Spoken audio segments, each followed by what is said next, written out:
Yes भैया जी, आप हरदोई शहर के हरदोई जनपद में नेक्सरा कॉलोनी में किसानों की गोष्ठी है, जिसमें हम सब लोग बैम्बू और बनाना मिशन के बारे में जानकारी बलराम जी के माध्यम से प्राप्त करेंगे। बी किसान स्मार्ट फार्मिंग, बी किसान स्मार्ट फार्मिंग के माध्यम से करेंगे। हाँ, मध्य प्रदेश बड़वानी बड़वानी के सभी बनाना फार्मर हैं या अदर भी कुछ कर रहे हैं? सारे केले के किसान हैं? नहीं, हम नहीं। हाँ नहीं, इसमें केले बहुत कम है। और कौन कौन सी फसलें कर रहे हैं? गेहूँ धान करते हैं, गन्ना है, गेहूँ धान है, गन्ना है। करते हैं। हाँ, अच्छा, आलू वाले रवि भाई आ जाइए आप भी। जी जी, इधर वैसे गोल कर लीजिए, नहीं इधर घूमिए, इधर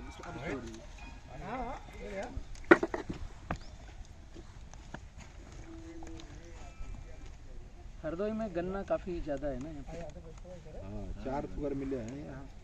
अच्छा, बढ़िया है, पेमेंट बहुत बढ़िया है, काम उनका बढ़िया है। DSI स्केल वालों का सबसे टॉप की मतलब। यस, परिचय एक थोड़ा हो जाए तो समझ में आएगा जी।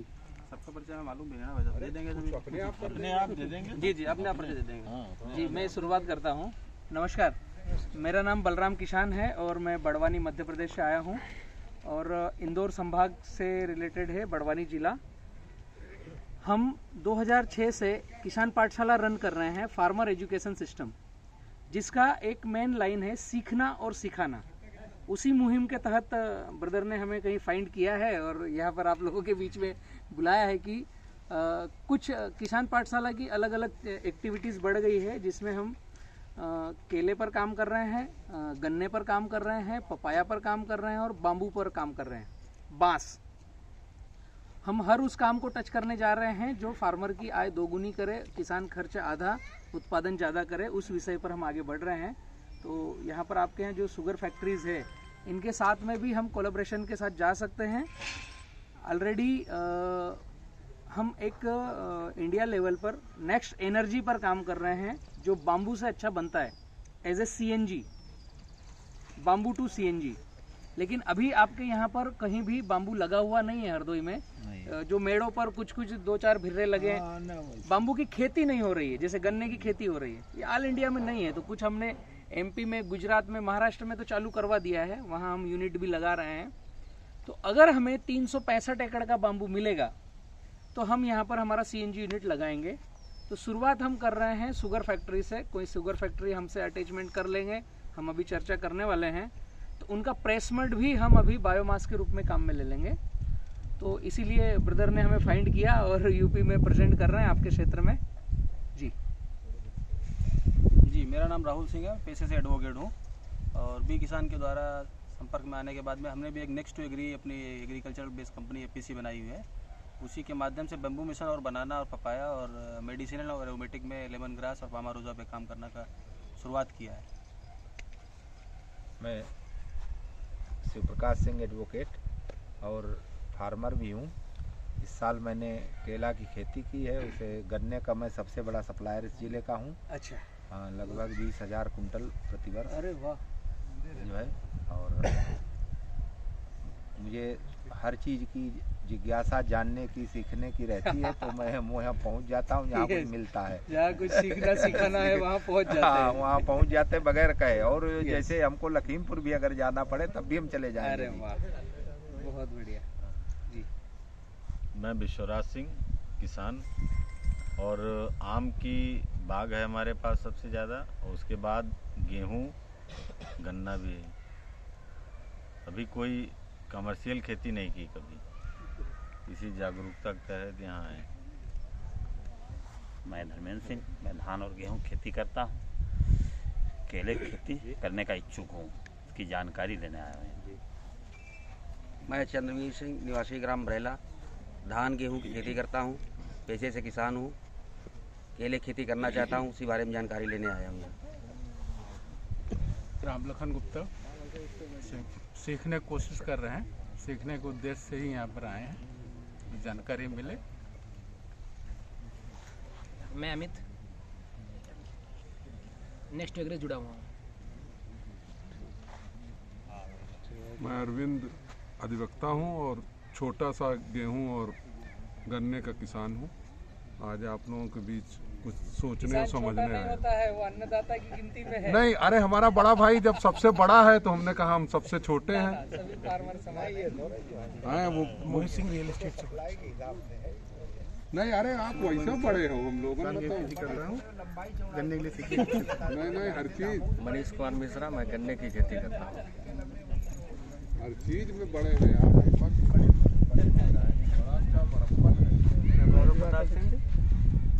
मेरे पिताजी किसान हैं, मैं थोड़ी जानकारी लेने आया। मैं दिवाकर दीक्षित नील गाँव से आया हूँ। ये केले की खेती के बारे में जानकारी देने जा रहे हैं भैया इन्हीं के लिए। सोनू सिंह नील से आया हूँ, किसान हूँ। केले की खेती के लिए जानकारी करने आया हूँ, बम्बू और केले की खेती के लिए। मेरा नाम चेतन पांडे, मैं भी एरोमेटिक क्रॉप्स की खेती करता हूँ और केले में इंटरेस्टेड हूँ। मैं द्वार सिंह मालूम, जैसे से मैं ईंट का व्यापारी हूँ। बाकी की चीज़ में जो भी नेक्स्ट टू एग्री हो, ये नई चीज़ें आ रही हैं आधुनिक खेती के रूप में, उसमें मेरा काफ़ी इंटरेस्ट रहता है और वही सीखने के लिए मैं आज जानने के लिए यहाँ पे बैठा हुआ हूँ। मेरा नाम अनुज कुमार सिंह है, मैं पेशे से किसान हूँ और नेक्स्ट टू एग्री के तहत जो मैं केले की खेती भी कर रहा हूँ सकतपुर से। तो जो जानकारियाँ हम लोगों को हैं या नहीं है, उन चीज़ों को जानने के लिए हम लोग यहाँ इकट्ठे हुए हैं ताकि अपनी फसल को अच्छा कर सके, अपनी आय को बढ़ाने के लिए और कार्य किए जा सके। मैं हर्षवर्धन, पेशे से आर्किटेक्ट हूँ और कॉमर्शियल फार्मिंग के बारे में जानने के लिए उत्सुक हूँ।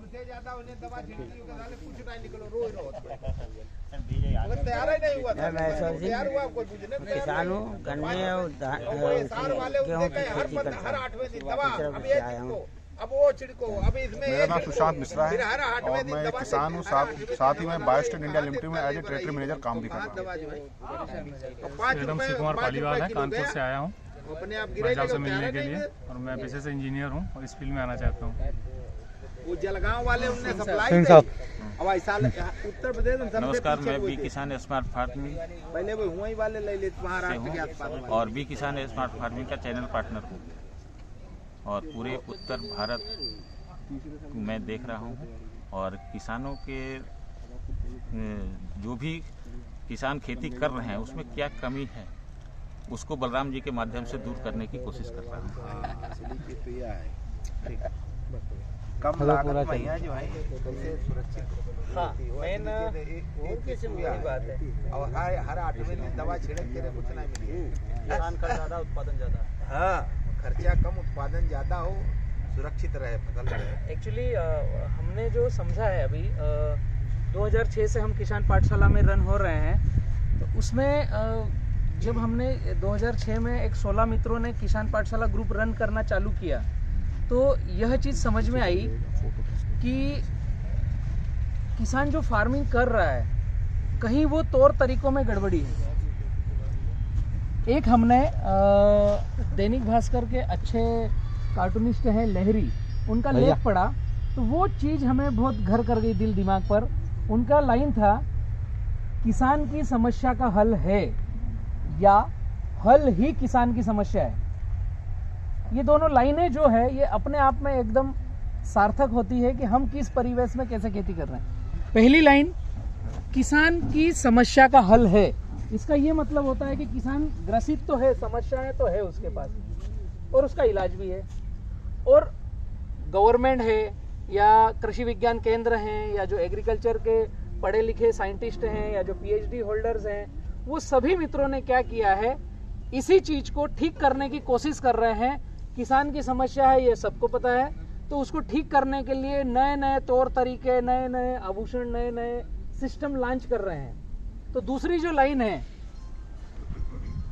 हल ही किसान की समस्या है क्या, तो अगर हम समझे तो जिन तौर तरीकों को हम बोलते हैं रेवोल्यूशन, शायद वही किसान की समस्या है, ध्यान से देखा जाए। छोटी सी लाइन में अगर मैं आपसे चर्चा करना चाहूं तो 80 के दशक में पंजाब में ग्रीन रेवोल्यूशन आया। वो किस नाम पर आया कि अन्नदाता कम अनाज पैदा कर रहा है, वो ज़्यादा अनाज पैदा करेगा, हरित क्रांति आई। वो एक बड़ा रेवोल्यूशन था। मशीनरीज पेस्टिसाइड फर्टिलाइजर की एक बाढ़ चेन आई। ये बहुत अच्छी सोच थी, लेकिन जब आया, रन हुआ, चलने के बाद समझ में आया सिक्के का दूसरा पहलू ये है कि वही किसान को बर्बाद कर रहा है। तो बर्बाद हो गए, कैंसर ट्रेन ग्रीन रेवोल्यूशन से बर्बाद हो गए। हमको सबको जबान पर पता है, बीकानेर से भटिंडा तक कैंसर ट्रेन चलती, जिसमें कोई साधारण आदमी बैठता नहीं है, और कैंसर पेशेंट को दूसरी ट्रेन में जगह नहीं मिलती, उसको उसी ट्रेन में जाकर इलाज कराना पड़ता है। हफ्ता जो है अमृतसर से भीलवाड़ा। उत्तर भारत में पंजाब लगभग हर तीसरे घर में कैंसर पीड़ित व्यक्ति है। तो यही गड़बड़ी है कि हम जो तौर तरीके कर रहे हैं, बस उन्हें फाइंड आउट करना है कि कहाँ चूक हो रही है। अभी जब हमने खेती की शुरुआतें करी थी, जब हमारे पास बैल के हल थे, फिर उसके बाद 35 हॉर्स पावर आया, फिर 45 आया, अभी 55 हॉर्स पावर 2 व्हील नहीं 4 व्हील ड्राइव, आगे का पहिया भी खींचेगा, पीछे वाला भी धक्का देगा। मतलब हमारी जमीनें इतनी हार्ड हो गई है कि उन्हें फोड़ करके, टीलिंग करके वहां पौध रोपण या कुछ बिजाई रोपण करना है तो हमें ब्रह्म राक्षसों का साइज बड़ा चाहिए। ये हकीकत है, हार्ड हो गई, हार्ड हो गई।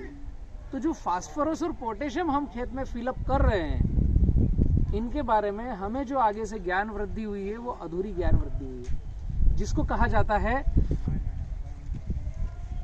आपने अगर महाभारत तो लगभग सबने देखा होगा, अधूरा सत्य। जब द्रोणाचार्य के हाथ से धनुष बाण छुड़वाना था तो एक अधूरा सत्य फेंका गया। क्या था वो? अश्वत्थामा मारा गया। अभी वहां ये नहीं बोला कि नर या कुंजर। अश्वत्थामा द्रोणाचार्य के लड़के थे और अश्वत्थामा जिसको मारा वो हाथी था। लांच क्या हुआ? अश्वत्थामा मारा गया और ऐसे व्यक्ति के मुंह से लांच करवाया गया जिसकी सत्यता पर कोई संदेह ना करे। तो उस व्यक्ति ने झूठ नहीं बोला, उसने क्या बोला? अश्वत्थामा मारा गया। अभी आप दिमाग लड़ाओ।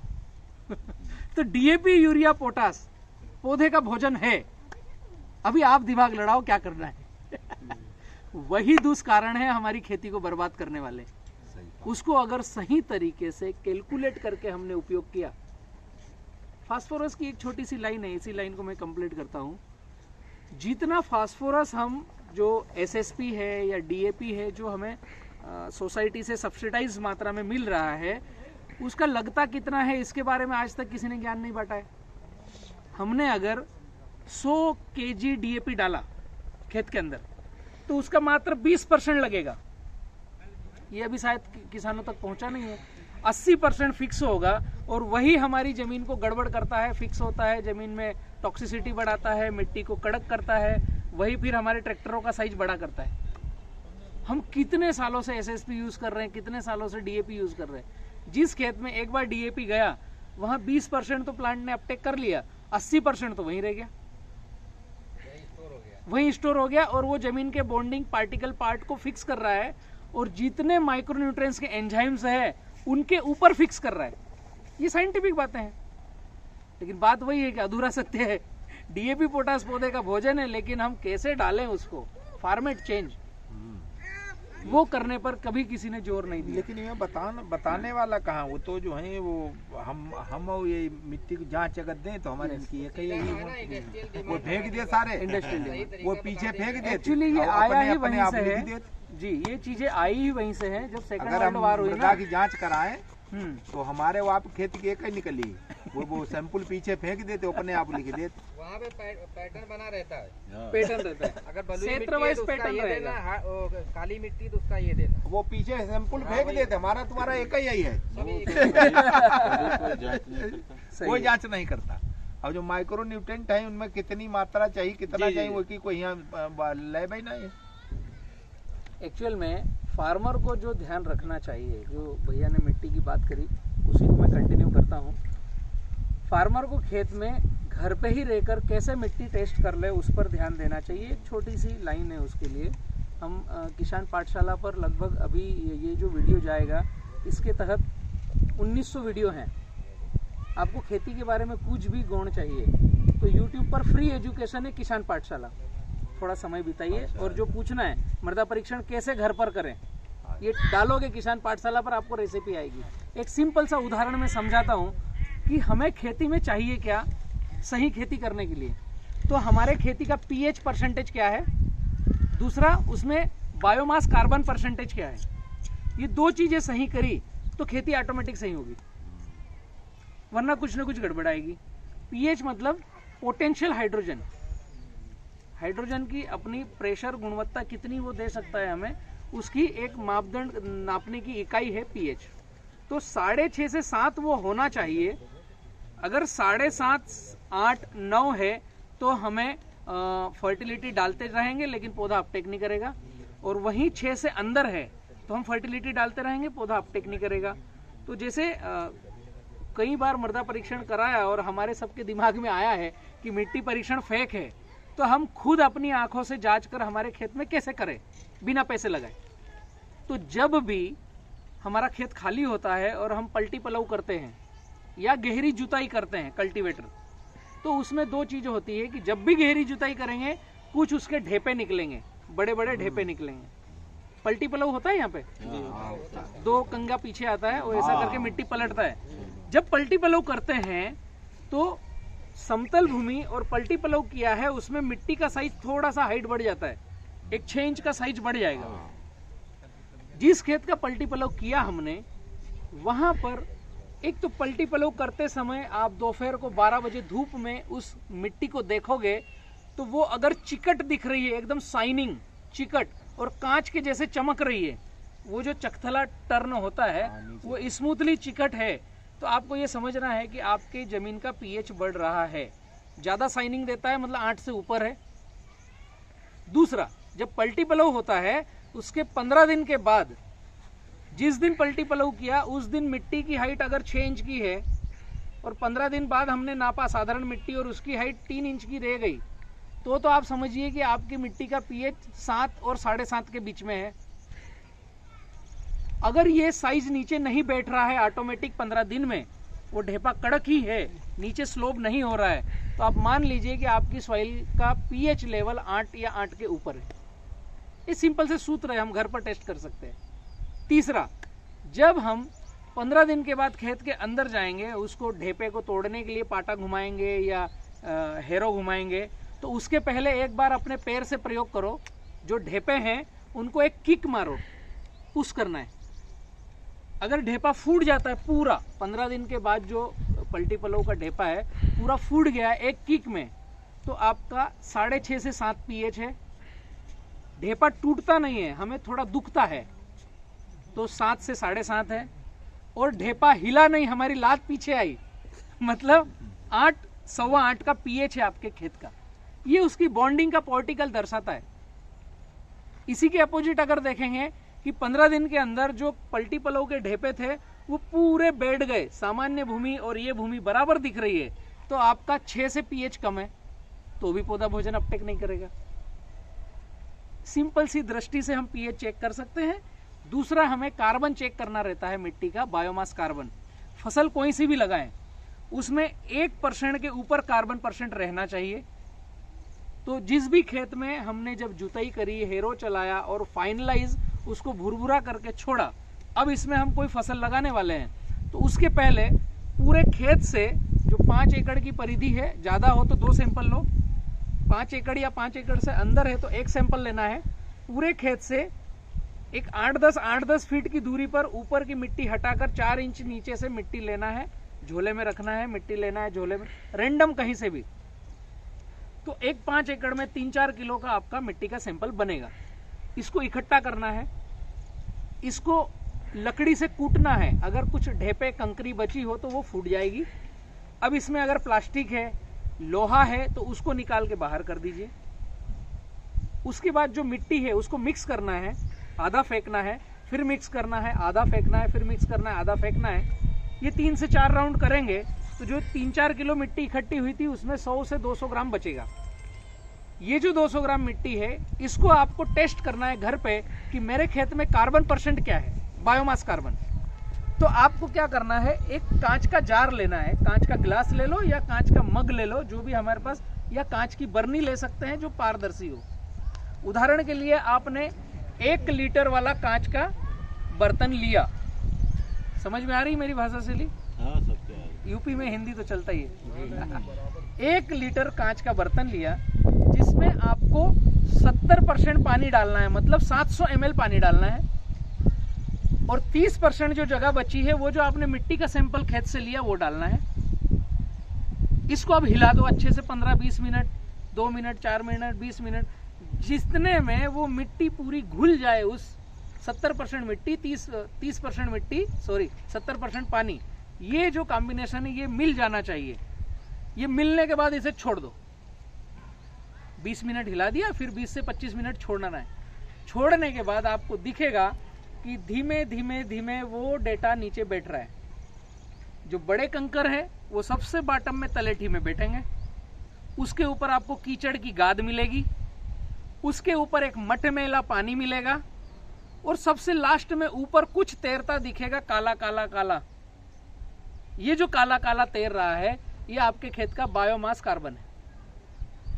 अभी इसको नापना है कि मेरे खेत में परसेंटेज वैल्यू क्या है। तो आपका जो भी जार था उसका साइज जो है, उदाहरण हम मानते हैं कि वो 100 सेंटीमीटर का है, कैलकुलेटर से हम कैलकुलेट कर सकते हैं। उदाहरण के लिए ये जार 100 सेंटीमीटर का है।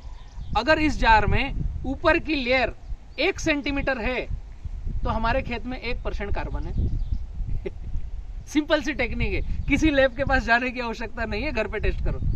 और हर साल मिट्टी जब हम हमारी खेती को बदलते हैं उस समय टेस्ट करो कि हमारी पुरानी फसल निकाली है, अब हम नई फसल पे काम कर रहे हैं, तो फसल की अल्टी पल्टी है, जब पीएच भी चेक करो, कार्बन भी चेक करो। तो ये डाटा हमें खुद को, फार्मर को इकट्ठा करना है। अभी वो 1 सेंटीमीटर से आधा है, 1 नहीं है, तो सिंपल सा है कि 0.5% है हमारे यहाँ कार्बन परसेंटेज। तो हमारे यहाँ खेतों में 1% कार्बन और 6.5 से 7 पीएच की सॉइल होना चाहिए।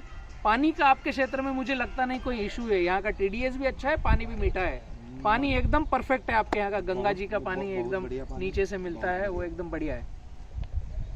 तो ये चीजें हम फुलफिल कर सकते हैं घर पर ही समझकर। अब ज्यादा अगर हम इसको कुरेदने जाएंगे तो लैब टेस्टिंग वाले आपको NPK बताएंगे, कैल्शियम मैग्नीशियम सल्फर बताएंगे, zinc boron iron molybdenum copper chlorine cobalt सभी बताएंगे, 17 न्यूट्रिएंट्स। इसको ज्यादा कुरेदने गए तो आप कर कुछ नहीं पाओगे, केवल किताबी ज्ञान आपके माइंड में सेट होगा कि आपके खेत में पोटास इतना है, फास्फोरस इतना है, कैल्शियम इतना है। इससे हासिल कुछ नहीं होगा। हासिल केवल इससे होगा कि मेरे खेत का पीएच ज्यादा है या कम है, क्योंकि ज्यादा पीएच हुआ तो NPK नहीं अपटेक होगा, कम पीएच हुआ तो माइक्रोन्यूट्रिएंट्स अपटेक नहीं होगा, मतलब हम डालेंगे पौधा लेगा नहीं। सिंपल सी बात यही है। उसका कारण है, एक मैं पोटास के बारे में अगर जानकारी दूं थोड़ी सी। दुनिया में एक व्यक्ति है जो अभी करंट में है, प्रोफेसर डॉक्टर बॉब थॉमसन।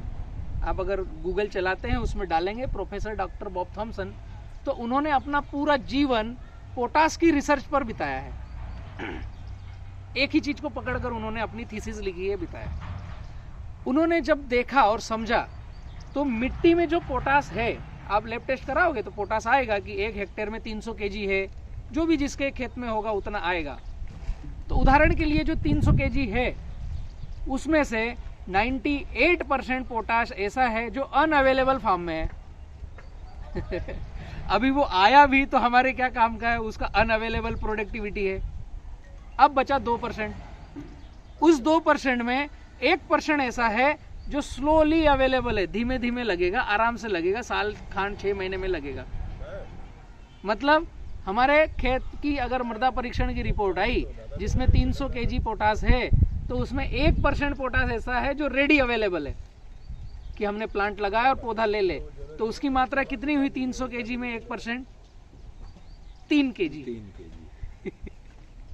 तो इसलिए मृदा परीक्षण कराना चाहिए, एनालिसिस भी होना चाहिए, लेकिन ध्यान 2 बातों पर हो कि मिट्टी का पीएच क्या है और कार्बन परसेंट क्या है। इस पर सारी संरचना है मिट्टी की, इस पर ही जोर देना है। बाकी सारे एग्रोनॉमिस्ट, PhD होल्डर, किताबी ज्ञान अच्छी बात है, वो बोलेंगे यही कि पोटाश ज़्यादा है तो डालो मत, फास्फोरस कम है तो ज़्यादा डालो। तो ये अधूरा सत्य है, इस पर रुकना है, थोड़ा आगे नहीं बढ़ना है। सिंपल सी चीज़ें हैं। आप लोग किसान पाठशाला के साथ रन हो सकते हैं, भैया का मैं शुक्रिया अदा करूंगा जो यहाँ पर अगुवाई कर रहे हैं। हम कुछ प्रोजेक्ट लॉन्च कर रहे हैं यूपी में। ऑलरेडी हम बाम्बू टू सीएनजी इंडिया में अलग अलग स्टेट में गए हैं, जहाँ पर बाम्बू टू सीएनजी के प्रोजेक्ट हमने लॉन्च कर दिए हैं। गुजरात में द्वारिका में हमारा पहला प्रोजेक्ट लग रहा है, मोरबी में लग रहा है, बड़वानी मध्य प्रदेश में कुछ जगह हम फाइंड करी है, वहाँ पर अभी सर्वे चल रहा है, पूना में सर्वे चल रहा है, महाराष्ट्र में एक यूनिट लग चुका है। अगर आप समझें कि भारत की नेक्स्ट एनर्जी क्या है या किसानों के लिए यू टर्न क्या आ रहा है, तो वो है बायोमास। अभी तक भारत की इकोनॉमी को चला कौन रहा है? पेट्रोल और डीजल। आप सभी लोग जानते हैं इसको कि 20 रुपये 22 रुपये में आता है, लेकिन वो हमारे तक 70-75 में पहुंचता है। तो बीच की जो गैपें हैं वो राज्य सरकार और केंद्र सरकार अपने सिस्टम को रन करने के लिए लेती है। तो अच्छा है, हमारा योगदान है, उसमें कोई दिक्कत नहीं। लेकिन ये सारा पैसा जा रहा है हिंदुस्तान के बाहर। तो अभी गवर्नमेंट ने क्या किया है कि एक तो डीजल को बैंड करना है, पोल्यूशन बहुत हो रहा है। दूसरा, हमारा पैसा जो पूरा इंडिया से उठकर बाहर जा रहा है उसको रोकना है।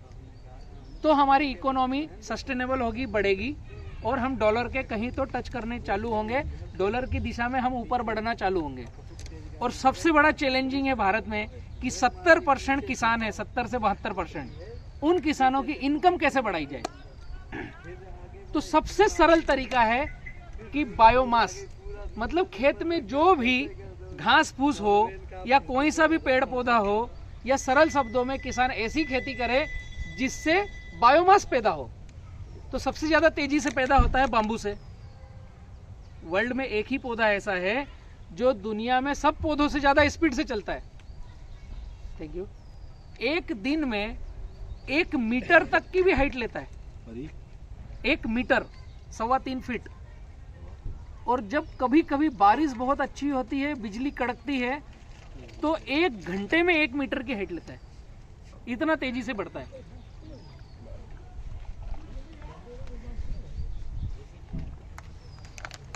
बांबू आपको समझ में आ रहा है?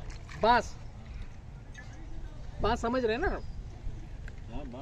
बांस को क्यों पकड़ा है गवर्नमेंट ने? 2 रीजन है। एक, फार्मर की आय बढ़ जाए। दूसरा, इसके पहले का रीजन जो हमारे तक आता नहीं है, मैं उसको बतलाता हूँ। पूरी पृथ्वी में ग्लोबल वार्मिंग से एक जंग छिड़ी हुई है कि कैसे हम ओजोन परत के छेद को बढ़ने से रोकें, टेम्परेचर को कम करें, क्लाइमेट में ऑक्सीजन की मात्रा बढ़ाएं। ये इंटरनेशनल बीमारी है, केवल इंडिया की दिक्कत है ऐसा नहीं है। तो इन सब को ठीक करने के लिए एक ही नाम निकलता है, वो नाम है बांस। बांस पृथ्वी में ऐसा पेड़ है जो बरगद और पीपल के पेड़ के बाद सबसे ज्यादा ऑक्सीजन देता है, 35% ज्यादा ऑक्सीजन देता है। दूसरा, बांस एक ऐसा पौधा है जो सभी पेड़ पौधों से ज्यादा स्पीड से बढ़ता है। तीसरा, बांस एक बार कहीं लगा दिया तो फिर उसको लाड़ प्यार ध्यान रखने की जरूरत नहीं है, ऑटोमेटिक चलता है, प्रकृति पर आधारित चलता है। इसलिए भारत सरकार ने पिछले कुछ साल पहले, ये पेड़ हुआ करता था जंगलों का, फॉरेस्ट की ये संपत्ति थी, तो इसको 2016 में राइट्स चेंज किए और इसको एग्रीकल्चर में लिया और वाकई में इसको घास की प्रजाति में लिया। ये जो घास हम जिसमें बैठे हैं, सबसे बड़ी घास हकीकत में ये घास है। लेकिन अब पुराने समय में ये पेड़ था, लिखा गया था, वो जंगलों की आय का साधन था, तो उसको न तो फॉरेस्ट अधिकारी चेंज करना चाहते थे क्योंकि उनकी इनकम का सोर्स वही था। ये भी हकीकत है। तो नई सरकारों ने ये सोचा है कि ये हकीकत में घास है तो इसको घास बनाएं। सेम ऐसा कैसा है। तो अब 2018 से ये हिंदुस्तान में लागू हुआ है कि कोई भी किसान इसे लगा सकता है, इसके लिए कोई परमिशन की आवश्यकता नहीं है और कहीं भी काट कर बेच सकता है, कोई फॉरेस्ट अधिकारी की परमिशन की आवश्यकता नहीं। तो 3 साल से गवर्नमेंट ने बाम्बू मिशन रन किया है। आप अगर गूगल पे डालोगे एज ए बाम्बू मिशन तो आपको डेटाज मिलेंगे। यूपी में शायद इस साल से रन हुआ है। मैं 2020 में जुलाई में आया था आपके लखनऊ में सीएम हाउस में, तो वहाँ मेरा बैठक था। जो आपके मनरेगा के जितने सारे कार्य हो रहे हैं उसमें कहीं कहीं उन्होंने बाम्बू मिशन को ऐड किया है। और हमने रेवा, मेरा एक टिश्यू कल्चर कंपनी है रेवा फ्लोरा, जिसके तहत हमने पार्टिसिपेट किया है मनरेगा में 2020 में। जो नदियां हैं उनके जो मिट्टी का कटाव होता है वहां पर लगाने के लिए गवर्नमेंट ने बाम्बू चालू किया है। बहुत अच्छी चीज़ है, उसके लिए चालू किया है। लेकिन हम आम किसान भी लगा सकते हैं। कोई भी फसल कर रहे हैं तो उसको स्प्रे देना है, कल्टीवेशन करना है, लाड़ प्यार करना है और उसको मंडी समझ में आना चाहिए कौन सी मंडी में बेचेंगे। बाम्बू एक बार हमने प्लांटेशन किया तो पहले साल उसको 365 दिन पानी थोड़ा थोड़ा देना है, जैसे गन्ने को पानी लगता है। उसके बाद आप देखने भी नहीं जाओगे तो भी वो चलेगा, मरेगा नहीं और आता रहेगा। और अगर देखने गए उसको थोड़ा सा बायोमास फर्टिलाइजर दिया, गोबर वगैरह दिया या गन्ने का प्रेशमट दिया और सिंपल सा पानी देना चालू किया, केवल उसकी भूख है पानी, तो 3 गुना ज़्यादा प्रोडक्टिविटी आएगी। बांस तीसरे साल से कटिंग के लिए आ जाता है और तीसरे साल पहली बार जो हार्वेस्टिंग आएगी उसमें आपका 25 से 30 टन आएगा प्रति एकड़ का, अगर ध्यान दे रहे हैं।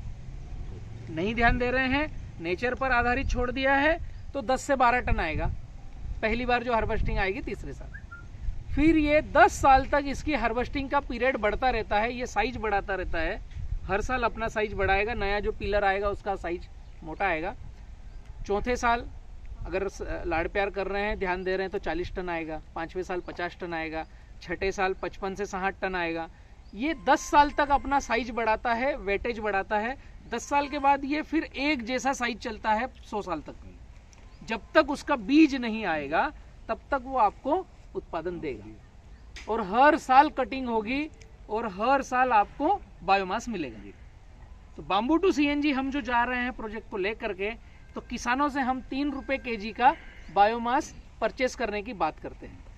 ऑल इंडिया में गवर्नमेंट ने CBG के नाम से पोर्टल निकाला है, आप अगर गूगल पर सर्च करेंगे CBG तो इसमें उन्होंने बायोमास से CNG बनाने का यूनिट ऑल इंडिया में 5000 लॉन्च किए हैं, जो लगभग हर तहसील लेवल तक होता है। किसान के पास जो भी बायोमास है उससे CBG बनेगी, कंप्रेस बायोगैस। लेकिन मार्केट में बोलचाल की भाषा में CNG बोला जाता है। तो बी किसान जो फार्मर प्रोड्यूस कंपनी है, इनके पास 1000 यूनिट की एक्सेस है, जो ऑल इंडिया में हम 1000 CNG यूनिट लगा रहे हैं कि फार्मर को जो भी घास फूस हो, गन्ने की पत्ती हो या वो बाम्बू लगाए तो वो सारा बायोमास हमको दे दे। 3 रुपए kg हम उनसे परचेस करने का बायबैक एग्रीमेंट करते हैं। अभी कुछ 4-5 यूनिट स्टार्ट हो रहे हैं। पहले चरण में हम 300 यूनिट पर काम कर रहे हैं। 2 यूनिट हम आसाम में लगा रहे हैं, गुवाहाटी में, जहां पर ऑलरेडी बांस है। नॉर्थ ईस्ट में काफी बांस है। तो हम काफी सारी मीटिंगें ले रहे हैं। जो फार्मर हमारे साथ टच में आ रहे हैं उनको साथ में लेकर चलना है हमें। अभी यूपी में गोवर्धन नाम की एक योजना लॉन्च की है। अच्छा। गोवर्धन के माध्यम से जो भी किसानों के पास में, उनके पास में जो वेस्ट मटेरियल होता है, जो पलायन छोड़ देते हैं पशुओं को, तो पशुओं को बांधे, उनका गोबर गवर्नमेंट खुद खरीदेगी। उससे भी उसको यूटिलाइजेशन करेगी। गोबर से भी CNG बनेगा। और जो भी हम खरपतवार निकाल कर बाहर फेंक रहे हैं, गन्ना काट कर उसकी जो पत्तियां बचती है जिसको हम जला देते हैं, जैसे उत्तर भारत में एक और चीज है जहाँ चावल की खेती होती है, पराली को जलाया जाता है, उन सब से बायोमास से CNG बन रहा है। तो ये CNG प्रोजेक्ट किसान के लिए तो बहुत अच्छा है कि हम जो वेस्टेज है वो बेच दें। एक दूसरा, बाम्बू की अगर फार्मिंग कर रहे हैं तो हम एक फिक्स्ड इनकम पर रहेंगे। मिनिमम चौथे साल से 1 लाख रुपए एकड़ आपको बिना कुछ एफर्ट लगाए मिलना है बाम्बू से, बायबैक एग्रीमेंट के तहत। और हिंदुस्तान के लिए क्या पॉजिटिव बात है कि हमें डीजल तो बैंड करना है, उसका कानून बन गया है। 2030 के बाद डीजल गाड़ियां दिखेगी नहीं आप लोग। 2022 में 21 में कुछ नए नियम तो बन गए हैं कि महानगरों में 10 साल पुरानी गाड़ी क्रश कर दी जाएगी, वो दूसरे को बेच भी नहीं पाएंगे, उसको बस डिसमेंटल करना है। डीजल गाड़ियों का ये सेशन आ गया है। तो नेक्स्ट एनर्जी क्या है? एक तो बैटरी और दूसरा CNG। आप अगर गौर करेंगे तो 1 जून से जो काफी गाड़ियों में जो अपर टॉप लेवल पर है हिंदुस्तान में, मारुति सुजुकी, दूसरा आपका स्कोडा, ऑडी, फॉक्सवैगन, ये कुछ गाड़ियां हैं जिन्होंने अपनी डीजल गाड़ी बंद कर दी है। 1 जून से जब BS6 लॉन्च हुआ तो डीजल गाड़ी आ नहीं रही है, उनकी अब केवल पेट्रोल गाड़ी आ रही है और उसमें पीछे लिखा है आप चाहो तो CNG किट लगा के ले लो। तो भारत की नई एनर्जी क्या है? CNG है। जनसेट चलना है, गाड़ियाँ चलना है, आपकी इंडस्ट्रीज़ में जो कोयला यूज़ हो रहा है, कोयला बैंड हो गया है, तो अब जो इंडस्ट्री में चलना है वो CNG चलना है। तो विन विन सिचुएशन ये है, भारत सरकार का ये रुख है कि हर तहसील में एक बायोमास टू CNG प्रोजेक्ट लगे, जिसका नाम दिया है CBG, और वहीं के किसान मिल करके उसको रन करें। जो भी वेस्टेज है उसमें दे, तो वेस्टेज से उनका 3 रुपये किलो का अर्निंग हो गया, और वहीं पर CNG बनकर वहीं CNG पंप लगे तो एक्स्ट्रा आपको बेनिफिट मिल गया। ये आप कर सकते हो, आपके जो फार्मर प्रोड्यूस कंपनी है इसके तहत भी आप खुद भी कर सकते हो, या बी किसान ग्रुप जो ऑल इंडिया में 1000 यूनिट के लिए आगे बढ़ रहा है, पहले फेज में हम 300 यूनिट लगा रहे हैं, तो आप 1 यूनिट में 2 यूनिट में यहाँ जितनी आपके पास एक्सेस हो, आप जॉइंट वेंचर में भी आ सकते हो। शुरुआत में हमें बायोमास की श्योरिटी चाहिए, बाद में तो वो यूनिट लगेगा तो किसान खुद ही अपने खेतों में लगाना चालू करेंगे। इसीलिए हमें शुगर फैक्ट्री से प्लेसमेंट चाहिए। तो पहले चरण में अगर हमें बायोमास मिल रहा है तो हम यहाँ पर CNG यूनिट लगाने के लिए रेडी है, कोई प्रॉब्लम नहीं है। थोड़ा सा क्वेश्चन वगैरह करवा लीजिए। जी बताइए आप। नहीं फार्मरों को आपको खेती करने में क्या मतलब ऐसे क्वेश्चन हैं जिनके मैं आंसर दे सकूं, आप पूछ सकते हैं।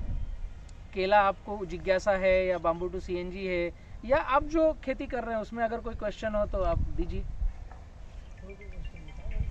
जी कोई पूछना चाहते हैं अगर आप लोग पूछो भैया। घर में बांस का ये पौध कहाँ मिलेगा वैसा? जी, बांस का पौध हमारा एक टिश्यू कल्चर है, रेवा फ्लोरा कल्चर, जो भारत सरकार के साथ 2016 से बाम्बू मिशन में रजिस्टर्ड है, और इंडिया में सबसे पहले बांस के पौधे ज़्यादा बनाना उन्हीं ने चालू किया है। तो वहाँ से सप्लाई आपके घर पे आ जाएगा, कोई प्रॉब्लम नहीं है। रेवा फ्लोरा कल्चर टिश्यू कल्चर से आपको मिल जाएगा। क्या रेट में मिलता है ये? जो 90 दिन की हार्डनिंग का पौधा रहता है वो 35 रुपये का गेट रेट है, प्लस ट्रांसपोर्ट लगेगा।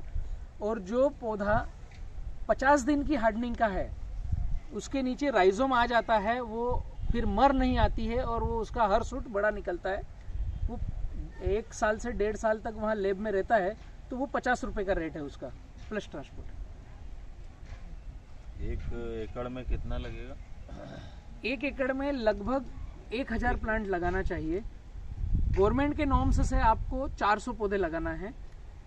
3 मीटर बाय 3 मीटर पर गवर्नमेंट गाइड करते हैं कि आपने लगाना चाहिए, just like 12 feet by 12 feet. लेकिन हमने जो 3-3 साल से बांस लगा रखा है, मेरे खुद के खेतों में कुछ बांस है, हम 2018 से बाम्बू लगाए हैं, तो हमने जब देखा कि ज़्यादा चौड़ा रखते हैं तो फिर पहले 10 साल तक उत्पादन कम मिलेगा। और हमारी फार्मरों की तो नीड ये है कि जल्दी हमें ज़्यादा उत्पादन मिले, तो लाइन से लाइन हम 12 फीट रखें ताकि उसको काट कर बाहर निकाल सकें। और पौधे से पौधा, हल्की ज़मीन है तो 4 फीट, मध्यम ज़मीन है तो 5, और हेवी ज़मीन है तो 6। तो 4 से 6 के बीच में हम ले सकते हैं पौधे से पौधा, और लाइन से लाइन 12 फीट। इसमें आपके पौधे आएंगे हल्की ज़मीन में 1000, मध्यम ज़मीन में 800, और हेवी ज़मीन में 600 पौधे आएंगे। तो वो ज़मीन हमारी कैसी है उसके हिसाब से हम बाम्बू का प्लान कर सकते हैं। जी, आप क्या कर रहे हैं फार्मिंग में? मेरा तो कंस्ट्रक्शन का काम था जबलपुर वगैरह में, अभी तक कुछ कंस्ट्रक्शन से जुड़े काम थे। अच्छा। और अभी पिछले साल से खेती में कुछ चालू किया, धान वगैरह जो है ट्रेडिशनल में आया था मामा जी के साथ में, बुंदेलखंड में। बेसिकली मैं बुंदेलखंड से हूँ, कानपुर रहता हूँ। ओके। तो यहाँ पर कई हमारे दोस्त हैं, इंडस्ट्रियलिस्ट हैं जो कानपुर से संबंधित हैं। यस। तो सब लोग अब फार्मिंग में आना चाह रहे हैं, सब चीजें कोविड के बाद सबका माइंडसेट चेंज हुआ है। पहले से भी था कुछ इसने और रेस दे दी इस चीज को, रेस दे दी कोविड। और मैं 1 साल 1.5 साल से आपको जो है यूट्यूब से टच में था। अच्छा, किसान पाठशाला देख रहे हैं? हाँ, इससे देख रहा था, और लगातार बड़वानी मेरी उनसे बात हो रही थी, लारा और मुकेश जायसवाल वगैरह से। तो कई बार था आने का प्रोग्राम बनने का, लेकिन पता चला आप आ रहे हैं तो चलिए एक बार यहाँ मिल लेता हूँ, फिर फाइनल वहाँ करूँगा। इसमें कानपुर में 3-4 इंडस्ट्रियलिस्ट के नाम बता दूं जो जुड़ना चाह रहे हैं आपके साथ में। अच्छा। तो उनमें से एक तो मेरे रिलेटिव है पालीवाल डायग्नोस्टिक करके, अगर कोई कानपुर का होगा जानते होंगे, यूपी की सबसे बड़ी लैब है पालीवाल पैथोलॉजी, है ना। और उनका लाल के साथ टाइप भी है, लाल देश की सबसे नंबर 1 है और यूपी नंबर 1 पैथोलॉजी है। तो इनकी कानपुर में करीब 200 200 यूनिट हैं कलेक्शन सेंटर, ये सेंटर वो सेंटर करके जो पैथोलॉजी लैब से संबंधित, और आसपास के 15-20 जिलों में 200 सेंटर हैं। तो ये 400-500 सेंटर हो गए पॉइंट हमारे शहर में, नुक्कड़ में, चौराहों में, और VIP नंबर 1 है। उनको मोटिवेट किया इस फील्ड में लाने के लिए, उन्होंने कंपनी फॉर्म कर ली है पालीवाल नेचर्स करके। तो उनके साथ में सप्लाई चेन करना चाह रहे हैं। आपका जो है ना, कौन सा आपने कोई नाम दिया था, VIP करके, क्या VIP बनाना है ना, ये आपके साथ जो भी बात होगी बाद में उस टाइप से जो है, तो कानपुर से शुरुआत करना चाह रहे हैं इसकी जो है ना, एक चीज। एक दूसरे मेरे मिलने वाले हैं, वो इंडस्ट्रियलिस्ट हैं, उनका 200 करोड़ का टर्नओवर है, शेयर बाजार में लिस्टेड कंपनी है, कानपुर में ही है, और वो ऑलरेडी 3-4 साल से इस फील्ड में है, 3-4 साल के और ज्यादा से। बेंगलोर में भी उनका 1000 एकड़ का फार्म है कॉफी वगैरह का। तो वो अभी उन्होंने पोटैटो को एरोपोनिक करके नहीं उगाने वाला है। हाँ, तो ढेर सारी उन्होंने बिल्कुल नई नई लेटेस्ट चीजें कर रखी हैं। IIT के कुछ इंजीनियर्स रखे हुए हैं, केमिकल इंजीनियर वगैरह, जो कि कॉर्डिसेप वगैरह में भी काम कर रहे हैं, है ना, मशरूम वगैरह में। तो वो बनाना और बम्बू, इनमें सब में आना चाह रहे हैं, और उनकी चूंकि 1000 से ऊपर जो है किसानों को जोड़ा हुआ उन्होंने, बहुत बढ़िया, है ना। तो एक ये हो गए, और 1-2 लोग और हैं वो खेती में आना चाहते हैं, इंडस्ट्रियलिस्ट हैं सबके सब जितने भी हैं, फार्मिंग में आना चाह रहे हैं। कुछ लोग क्या चाह रहे हैं कि यहाँ पर 3 महीना हमारा सर धूप ही नहीं निकलती है, तो हम वहीं पर आपके बड़वानी क्षेत्र में, जो हम लोग से रिश्तेदारी हैं वहाँ पर, तो वहाँ पर आराम से 150 एकड़ लैंड लेके शुरुआत करके वहाँ से लाएं, क्या रहे। तो आपसे कई संबंध में बात करना है मुझे, है ना, तो इसलिए ये मेरा परिचय रहा। अल्टीमेट आपका जो एम है फार्म टू प्लेट, हाँ, कई लोगों को जोड़ना है, और फार्मिंग शुरुआत करना चाह रहा हूँ आपका जो है, हाँ, शुरुआत करना चाह रहा हूँ सप्लाई चेन से, VIP मान लीजिए, जो भी है ना, तो कैसे क्या रहेगा वो अपन बात कर लेंगे, अभी कर सकते हैं। अच्छा है, तो मैं वही है कि एक पूरा साइकिल बनाना है, ऐसा नहीं केवल जो है नीचे से ऊपर तक फार्मर भी हमारा हो, कंज्यूमर भी हो, और बीच में जो हमारा CSA है, मान लो चंद्रशेखर आजाद यूनिवर्सिटी है, एग्रीकल्चर यूनिवर्सिटी, बहुत पुरानी यूनिवर्सिटी है। मैं चाह रहा हूँ कि वहाँ के जो बच्चे निकल रहे हैं अभी 3rd ईयर 4th ईयर के हैं जो एग्रीकल्चर के, तो उसमें कई सारे बलराम निकले हैं कई सारे बलराम। तो उसके लिए कुछ प्लानिंग करेंगे। हमारा जो है एक वृद्धाश्रम भी है वर्ल्ड लेवल का, मान लीजिए, बहुत अच्छा बनाया हुआ कानपुर में उन्होंने, तो वहाँ पर स्क्रीन वगैरह है, तो वहाँ बुला के या यूनिवर्सिटी में जाके हम लोग की तरफ से क्या क्या हम इनपुट दे सकते हैं, उनमें से अच्छे बच्चे लेके आपको वहाँ से जोड़ लेंगे। ऑनलाइन ही जोड़ के कुछ आगे बढ़ाया जा सकता है, हर महीने 1-2 बच्चे निकालें, तो यहाँ के लिए आपको बार बार भागना नहीं पड़ेगा। 150 लोग कर लेंगे तो उनको मार्केटिंग भी सिखाएंगे, उनको फील्ड का भी सिखाएंगे, हर चीज़ का उनको ज्ञान होना चाहिए, क्योंकि हम लोग मान लीजिए टेक्निकल फील्ड के हैं तो बहुत कुछ चाह के भी नहीं कर पाएंगे, कुछ ना कुछ गलती कर बैठेंगे। सही है। कोई आज चाहे कि मैं छत की ढलाई कर दूंगा एज ए इंजीनियर, तो पता चला कि जो सरिया ऐसे बांधना चाहिए तो वो ऐसे बांध देगा, इंजीनियर बनवाएगा, तो लोड गड़बड़ जाएगा। इसलिए वो जबरदस्ती काम नहीं करना है, लेकिन सब लोग मिलके एक चैनल बनाना है, और इसमें जो है आपकी हेल्प चाहिए। आगे बढ़ सकते हैं, अच्छी सोच है आपकी, करेंगे उसमें। अच्छा, एक मेरे मित्र हैं, वो अरुणाचल प्रदेश में CM के अभी PA हैं, है ना, कानपुर के ही हैं, तो वहाँ पर CNG संबंधित कुछ काम किया सकते हैं, इन्वेस्टमेंट वाले हैं ही अपने साथ में, तो वहाँ से पूरी हेल्प मिल जाएगी, क्योंकि उसमें कोई नंबर 2 काम करना नहीं, मुख्यमंत्री से उनको कुछ डर हो गया ऐसा कुछ गलत काम कर रहे हैं, जो भी है एकदम क्रिस्टल क्लियर रहना चाहिए। वो है कि वो जेन्युइन जो होगा उस पे काम होगा हमारा, वो हमारा मिलवाने काम कर देंगे, और हम जेन्युइन बात करेंगे, हमें कोई गलत काम करना ही नहीं, अदरवाइज करेंगे नहीं। एक्चुअली इस सरकार की मुझे खासियत एक लगी, हर सरकार में कुछ गलतियां होती है, लेकिन कुछ अच्छाइयां भी होती है। मुझे ये अच्छाई लगी कि ये जो करते हैं ओपन कर देते हैं, हम ऐसा कर रहे हैं, बहुत अच्छा कर रहे हैं। 5000 CBG यूनिट लॉन्च किया, सबको बता दिया, आओ जिसको पार्टिसिपेट करना हो मतलब आओ जो है भाई, खुला मंच है, वसुधैव कुटुंबकम है, जिसको जिसका घोड़ा दौड़ाना हो दौड़ा लो। पहले तो ये होते रहा है, अगर हमारी एक पेट्रोल पंप है तो हमें जुगाड़ लगाएगी, दूसरी दूसरा पा ही नहीं सकते। बम्बू किसान आए हैं भैया, करने के इच्छुक हैं, उनसे भी पूछ लीजिए। जी भैया, बम्बू के बारे में क्या प्लान कर रहे हैं आप, क्या सोच रहे हैं, बताइए। घर पे जाके फिर बातचीत करेंगे। अच्छा, लगभग बांस की सारी स्पीच तो मिल गई आपको। तो कोई प्रश्न वगैरह है अगर मन में तो पूछ सकते हैं। पूछना है कि पत्रकारिता कर रहे हो तुम, और काहू कर रहे हो, सब नई नई टेक्नोलॉजी ला रहे हैं, ये हमारे गांव के हैं जो नए किसान हैं, अभी हम लोग नए हैं, सब नए लड़के बहुत मेहनत करते हैं, नए एवेंजर्स हैं वो। में आकर कराओ काहू वगैरह। हाँ, नहीं करना चाहिए, शुरुआत हमें ही अगुवाई करना पड़ेगी, हम जहाँ हैं। ये अच्छी बात है कि नई पीढ़ी अगर अगुवाई कर रही है तो कुछ नए आयाम हासिल होंगे, तो जरूरी है। नई पीढ़ी जो है ना, कोरोना से चालू हुआ है, पुराने लोग घर पे करते हैं, वो हमको मालूम नहीं, हमें मालूम है कि 10 किलो खाद पड़नी है, यूरिया वही डालना है बस, और क्या करना है। ये समझ में आया है थोड़ा। बिल्कुल, कोरोना ने सभी को रोका है और सोचने पर मजबूर किया है कि भैया अभी सुनना समझना सीखना चालू करो। काफी सिखा के भी जाएगा ये। सिखा दिया है। 10 महीने में सब सीख गए हैं क्या करना है। इसमें जो है खेती में प्रैक्टिकल भी जो है, जो जैसे शुगर मिल वाले जो गन्ने पर देते हैं, हाँ, तो उनका इतना वो लेंथी प्रोसीजर है। अच्छा। अब हम लोग जो प्रैक्टिकल किए उसमें उनके में जो लेबर कास्ट और कास्ट ऑफ प्रोडक्शन बहुत आता है, नहीं देखिए, तो उनके हिसाब से करो। लैब टू लैंड में फर्क रहता है, अलग अलग रहेगा। लैब में थोड़े उसमें एरिया में उन्होंने अपना किया, ये कंट्रोल सारा करके क्लाइमेट वगैरह और जब आप लैंड में जाते हैं तो हर जगह एक चैलेंज अलग मिलता है, अलग अलग रहेगा, ये चीजें फर्क आएगा। जमीन का भी फर्क तो होता बता रहे थे वो कोई खाद बनाई है, कह रहे थे 1 बीघे में 1 बोरी डालो, 1700 की है बोरी। अरे वो हुई टाई अब वो साले दूसरे कंपनी वाले आई जा ठगी बगले वो सारे घूमते हैं। हाँ, वो शक्तिमान वाले संग हम पहुंच गए हुई, तो उनने कही कि अपनी खादी बेच ले, जो है इनके माध्यम से मिल वाले बताए रहे, तो अच्छी चीज है, वही बेच कर कमा ले। हाँ, वही बेच कमाओ। अरे हमारे पास कोई नहीं आओ, हमारे पास दो रोज आई नए लड़का ऐसे आई जाही कि वो हम वो लगवा रहे का महोगनी लिखा रहे, 1 एकड़ में 5 करोड़ की होगी।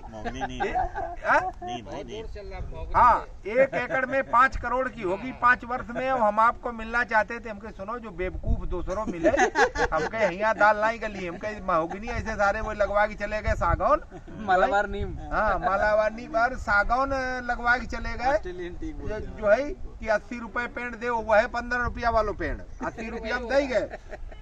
उसके बाद कहीं वो जो मरेगा हम बदल देंगे, एक दाएं उनने बदल दे, उसके बाद वो ऐसे खड़े जैसे जो है। एक्चुअली पूरे भारत को या भारत के बाहर भी जो कमाऊ पुत्र है वो सभी को फार्मर ही नजर आता है कि यही व्यक्ति है जो मुझे कमा कर देगा। कमाकर ना है वो समझे ये सबसे बड़ो बेवकूफ है कहीं जो है हम टेस्ट करें। मेन बात यही है। तो जो भी मार्केट की रणनीति बनती है वो केवल इसके इर्द गिर्द बनती है कि मैं क्या किसान को लालीपाप दूं और उससे 10 रुपए मेरे जेब में लूं। और ये कंपनी जो दवा वाली ये सब कंपनी है, एक प्रोडक्ट भाई साहब, एक हमारा ये प्रोडक्ट देखिए इसमें 25 गुनी बढ़ जाएगी। हम भाई साहब कई डाल के देखे, कोई फर्क नहीं पड़ो, 25 गुनी नहीं। हाँ, उन्हीं से हमने कही जैसे आधा हम डाल दे, हमने कही तुम अपना चलो खेत बताओ चल के किधर पड़ा किधर नहीं पड़ा, हमें तो मालूम किधर हमने डाला। हकीकत में अगर ज्ञान हो आप जैसे लोगों से मिलके या जिससे भी मिलके, तो इससे अच्छा बिजनेस दुनिया में कुछ है ही नहीं है। नहीं, जो 3 से 4 महीने में डबल और डेढ़ा करने की क्षमता रखता है। डबल की बात नहीं करूंगा, आपने अच्छी बात छेड़ी है। एक्चुअली फार्मिंग जो है ना वो ऐसा बिजनेस है, हम अगर इसको खेती की दृष्टि से करें तो मेरा कहना है कि करना आप बंद करो, किराना दुकान खोल लो, वो पूरेगा। क्योंकि आपने 100 रुपए की चीज लाई तो 101 रुपए में तो बेचोगे, ये तो सत्यता है, घर से घाटा नहीं खाओगे, ये तो फिक्स है। लेकिन खेती ऐसा है कि आप थोड़े से गलत गड़बड़ में चले गए, और अभी तक जो हो रहा है फार्मिंग का तरीका है ही गड़बड़, वो तो 100 रुपए की चीज पता नहीं कि 30 में बिकेगी वापस, कि 70 में बिकेगी, कि 102 रुपए में बिकेगी। ये हमारे पास कोई आइडियल फॉर्मेट नहीं है। लेकिन यही सिक्के का दूसरा पहलू हम देख नहीं पा रहे हैं। एग्रीकल्चर को अगर इंडस्ट्री के तरीके से करेंगे, जैसा आप जो सोच लेकर के आए हैं, मैं ऑलरेडी कॉन्ट्रैक्ट फार्मिंग करता हूं, मेरे पास 250 एकड़ में केला वर्तमान में लगा हुआ है, और बाम्बू में हम अभी bamboo to CNG contract farming करवा रहे हैं। तो आप अगर सिस्टेमेटिक फ्रेमवर्क से जाएंगे, जैसा उदाहरण बनो कि हम ये अब कॉलोनी में बैठे हैं और ये जो मकान बना होगा, ये मकान जब इन्होंने एक 30 बाय 50 का अगर प्लॉट लिया है, तो अब मकान बनाना है तो करेंगे क्या?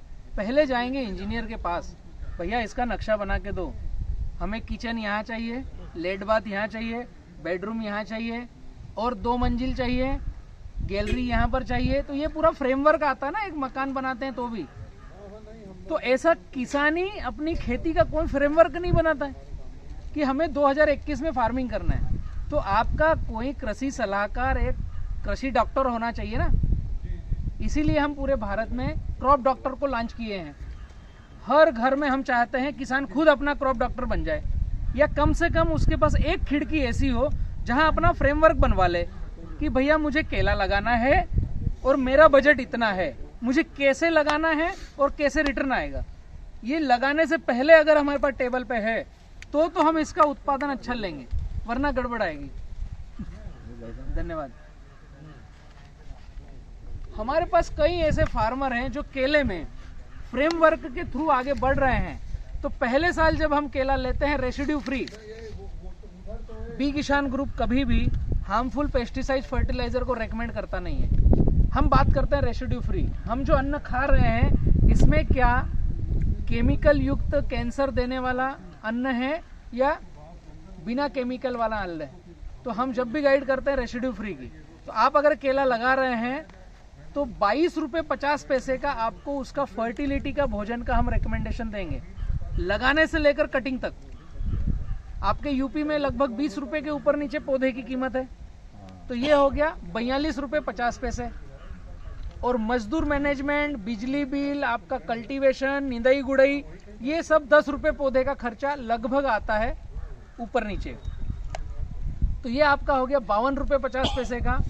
दूसरा, आप जब घर से जाते हो बाइक लेकर के, आपकी खुद ड्यूटी दे रहे हो, आप उस 1 एकड़ को टेक केयर कर रहे हो, तो 10 रुपये पौधे का खर्चा आपका जोड़ना चाहिए, जो किसान जोड़ता नहीं है। तो हम जो फ्रेमवर्क बना के देते हैं, लगभग एक पौधे का 60 से 65 रुपए पर पौधे का खर्चे का हम फ्रेमवर्क देते हैं। इस फ्रेमवर्क में आपको पहले दिन पता होता है कि मुझे किस दिन लगाना है, किस दिन क्या फर्टिलाइजर करना है, किस दिन लेबर से पानी लगवाना है, किस दिन दवाई डालनी है और किस दिन मेरा माल कटेगा। 365 दिन का हम आपको फ्रेमवर्क देंगे कि कौन से दिन आपको क्या करना है। अभी आपके यहाँ कहीं 8 दिन की शादी निकल आई, कहीं आपको तीर्थ पर जाना है, कहीं फंक्शन है, तो आपके पास फ्रेमवर्क है। आप आपके कर्मचारी को दे सकते हो कि भैया इस सप्ताह का ये काम है, अपना दिमाग मत लड़ा, इतना काम करना है, खत्म। तो एक तो आपको काम करने की सहूलियत हो गई। दूसरा, इसका अगर आप यूपी का केजी का प्रोडक्शन कास्ट देखोगे तो मैक्सिमम 2 रुपए केजी तक गया पहले साल का, क्योंकि आपकी घर आने वाली जो 30 से 32 किलो की आने वाली है इस फ्रेमवर्क चार्ट में। तो हुआ क्या, 60 रुपए का खर्चा और 30 किलो का उत्पादन। तो रेशो क्या निकल गया है, 2 रुपए पर केजी प्रोडक्शन कास्ट का खर्चा। इसी को कंटिन्यू अगर आप करेंगे तो सेकंड साल, मैं एक और लाइन बतला दूं, हम जब केला लगवाने की बात करते हैं तो लगभग पूरे भारत में किसान पाठशाला ही एक ऐसा प्लेटफॉर्म है जो बोलता है आपको एक ही बार केले का पौधा खरीद के लगाना है, इसके बाद कभी पौधा खरीदना नहीं है और उसी को कंटिन्यू लेंगे साल दर साल। तो पहले साल आपका खर्चा आया 2 रुपए केजी प्रोडक्शन कास्ट। अब अगले साल आपको पौधा खरीदना नहीं, कल्टीवेशन करना नहीं, आपको जो फर्टिलाइजर देना है उसको करना है 0, क्योंकि हम मेथड बनाएंगे 70-30 फार्मिंग की। सेकंड साल क्या होता है, जो मेन पौधा खड़ा है उसकी जो पिल निकलती है, आप क्या बोलते हो, पुत्ती जो निकलती है, तो जब इसका मेन का माल कटता है तो इसने जो पूरा साल भर में भोजन लिया ये रिवर्स होता है और अपनी पुत्ती को देता है, अपने बच्चे को पूरा भोजन देता है। बस इसकी जड़ों की कक्षा में बायोमास आच्छादन रखना है और बैक्टीरिया कॉलोनी डेवलप कराना है जो वाइसेनोमेटा से हो जाती है। दूसरे साल आपका पौधे का खर्चा नहीं, कल्टीवेशन का खर्चा नहीं, फर्टिलाइजर का खर्चा नहीं, केवल और केवल मजदूर मैनेजमेंट जो पानी देगा और जो थोड़ा बहुत ध्यान रखेगा पील पत्ती काटने का। तो दूसरे साल आपका आएगा 15 से 20 पैसे पर केजी का प्रोडक्शन कास्ट का खर्चा। अगर फार्मर जो खेती कर रहा है वो प्रोडक्शन कास्ट का खर्चा निकाल करके खेती करेगा तो उसको सही दिशा में सही लाइन मिलेगी। आज की मैं बात करूं, अभी आपके यहाँ 7 तारीख है, आज 8 तारीख, 7 तारीख आज का यहाँ का केले का रेट है 12 रुपए पर केजी का। 10 रुपए सेंटर रहता है, कभी 8 तक आता है, कभी 15 तक जाता है। 10 रुपए केजी यूपी का रेट रहता है और आपके खेत में 20 पैसे पर केजी प्रोडक्शन कास्ट का खर्चा है। इससे बढ़िया और इससे अलग कोई बिजनेस हो तो मुझे ढूंढ के बताओ दुनिया में। अगर आप कैलकुलेट फार्मिंग करते हैं और आपको पता है कि 50 पैसे के ऊपर नीचे प्रोडक्शन कास्ट है और मैं ले सकता हूं, और हमारे पास हजारों किसान ऐसे हैं जो इस थीम पर काम कर रहे हैं, और आपको पता है कि 10 रुपए किलो का रेट है, अगर कोरोना आ गया तो 3 रुपए किलो तो भी बिकेगा, तभी बचेगा। समझ गए आप। 10 रुपए केजी और 50 पैसे का खर्चा, 20 पैसे का खर्चा, तो 9 रुपए 80 पैसे जो है, ऐसा कौन सा बिजनेस है जिसमें 20 पैसे लगाकर 9 रुपए 80 पैसे मिलेगा। और किसी से कंपटीशन नहीं, कोई झूठ झपाट नहीं, कोई चीटिंग नहीं। मैं इसलिए एग्रीकल्चर में बढ़ावा दे रहा हूँ कि मैं इंडस्ट्री में नहीं जा रहा हूँ। हमको मिलेगा का चार्ट कहाँ से? ये पूरा आपको सिंह साहब अवेलेबल कराएंगे। आप नंबर लिख लीजिए सिंह साहब का। किसान पाठशाला का प्लेटफॉर्म अगर आप गूगल पे भी डालते हो किसान पाठशाला, तो हमारे सारे चैनल पार्टनर्स के नाम, नंबर, हिस्ट्री सब मिलेगी। आप नंबर लिखिए 97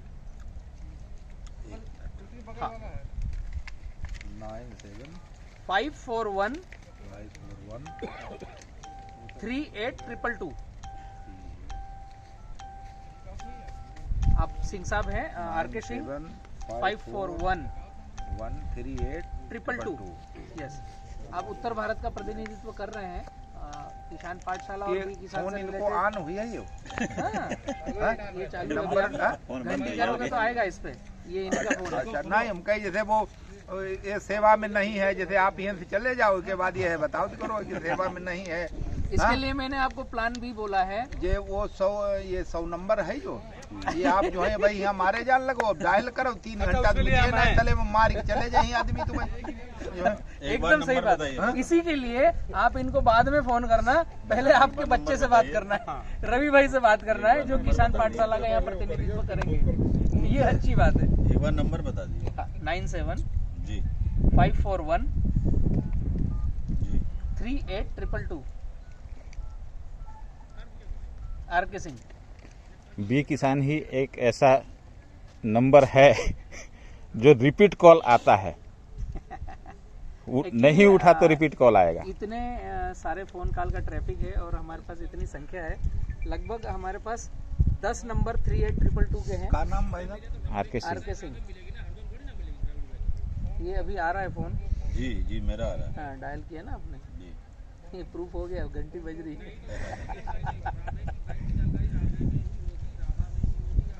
अलग अलग क्षेत्र के कुछ नंबर्स हैं। रवि भाई से थोड़ा परिचय लीजिए, थोड़ा सा अपन करते हैं चालू। 1-2 मिनट आपकी बाइट, फिर हम नाश्ता करते हैं। भैया, आपकी किसानों को लेकर यूपी में क्या सोच है और कैसे आगे बढ़ना चाह रहे हैं आप किसानों के साथ? किसानों की जो आजकल वर्तमान की समस्याएं हैं, जैसे कि उनके पास में प्राकृतिक आपदाएं हैं, जानवरों की समस्याएं हैं और अन्य अन्य चीज़ें हैं जो मार्केट अवेलेबल नहीं है। इन सब चीज़ों का एक अल्टरनेट जो आप और अन्य अन्य माध्यमों से हम लोगों को प्राप्त हुआ है, जैसे जो ट्रेडिशनल क्रॉप्स हैं उनको हटा के हम लोग एक बनाना, बम्बू, पपाया और एक गवर्नमेंट का इंस्टीट्यूशन है सीमैप, उसके माध्यम से जो लेमन ग्रास आदि, पामारोजा और इन सब चीज़ों पे काम किया जाए तो किसानों की जो वर्तमान की समस्याएं होती हैं उनसे उनको काफ़ी कुछ राहत मिल सकती है, ऐसा हमारा मानना है। और हम लोग भी एक ऐसा प्लेटफॉर्म आप लोगों के माध्यम से बनाए हैं, जिससे आप चूँकि वहाँ से इतनी दूर से हर समय मौजूद नहीं रह सकते हैं, तो उसकी भरपाई करने के लिए हम लोग यहाँ पे हैं। हर समय हर तरीके की उनको pre harvesting, post harvesting facility देने के लिए हम लोग हमेशा कटिबद्ध रहेंगे और मार्केट अवेलेबल कराएंगे। जो उनके पास में जिस किसी निमित्त उनको किसी चीज़ की ज़रूरत पड़ेगी उसकी पूरी हम लोग आपका नंबर भी दीजिए ताकि कोई। जी, मेरा नंबर है 9451 91810007। राहुल सिंह नाम है।